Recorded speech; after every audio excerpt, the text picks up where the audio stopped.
Assalamualaikum warahmatullahi wabarakatuh. Perkenalkan, nama saya Saskia Adina Rifaya dari kelas 12.1, nomor absen 34. Saya akan menjelaskan materi Bahasa Indonesia bab 2 yang berjudul Wirausaha untuk Masa Depan, yaitu tentang teks prosedur kompleks.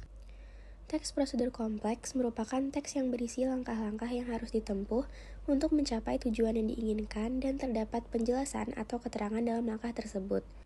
Teks prosedur kompleks ditulis dengan tujuan untuk menunjukkan atau menjelaskan cara mengajarkan sesuatu dengan langkah-langkah yang urut. Ciri-ciri teks prosedur kompleks yang pertama yaitu berisi langkah-langkah atau tahapan, yang kedua menggunakan syarat atau pilihan, yang ketiga disusun secara informatif, yang keempat bersifat objektif, logis, aktual, akurat, dan universal, yang terakhir penjelasan detail dan rinci. Selanjutnya, struktur teks prosedur kompleks yang terbagi menjadi 4 bagian. Yang pertama adalah bagian tujuan yang berisi tujuan pembuatan teks atau hasil akhir yang akan dicapai. Yang kedua ada bagian material, yaitu berisi informasi tentang alat dan bahan yang akan digunakan, tetapi bagian ini bersifat opsional. Yang ketiga bagian langkah pengerjaan yang berisi cara-cara yang ditempuh untuk mencapai tujuan yang disusun secara beraturan. Nah, ada 3 kategori pembahasan pada isi suatu teks prosedur kompleks. Yang pertama, teks yang berisi cara menggunakan alat, benda, maupun perangkat lain yang sejenis. Yang kedua, teks yang berisi cara melakukan suatu aktivitas. Yang ketiga, teks yang berisi kebiasaan atau sifat tertentu. Yang terakhir adalah bagian penegasan ulang sebagai penutup, yaitu berupa kesimpulan atau sesuatu yang harus diperhatikan. Penegasan ulang ini berisi penjelasan harapan atau manfaat dari benda yang dibuat atau langkah-langkah yang dilakukan. Selanjutnya, kaidah kebahasaan teks prosedur kompleks. Yang pertama, kata kerja imperatif, yaitu kata yang merupakan perintah, keharusan, atau larangan. Yang kedua, menggunakan kata teknis, yaitu kata yang menunjukkan kekhasan topik teks prosedur teks. Yang ketiga, menggunakan bilangan urutan atau angka. Yang keempat, partisipan manusia secara umum, yaitu manusia sebagai pihak yang berperan dalam teks.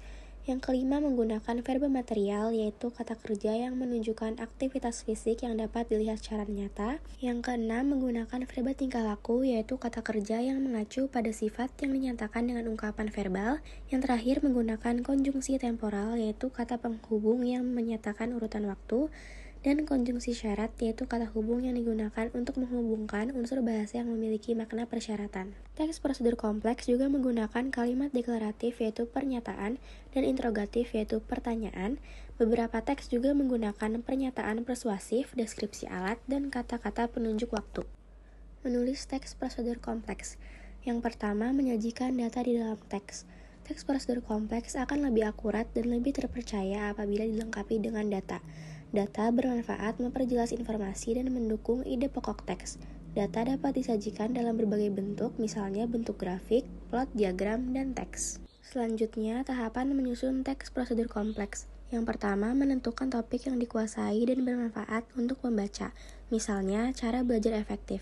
Yang kedua, mengumpulkan bahan yang dapat diperoleh dari pengetahuan, pengalaman langsung maupun bacaan sebagai sumber inspirasi, misalnya melalui internet, buku, surat kabar, dan majalah.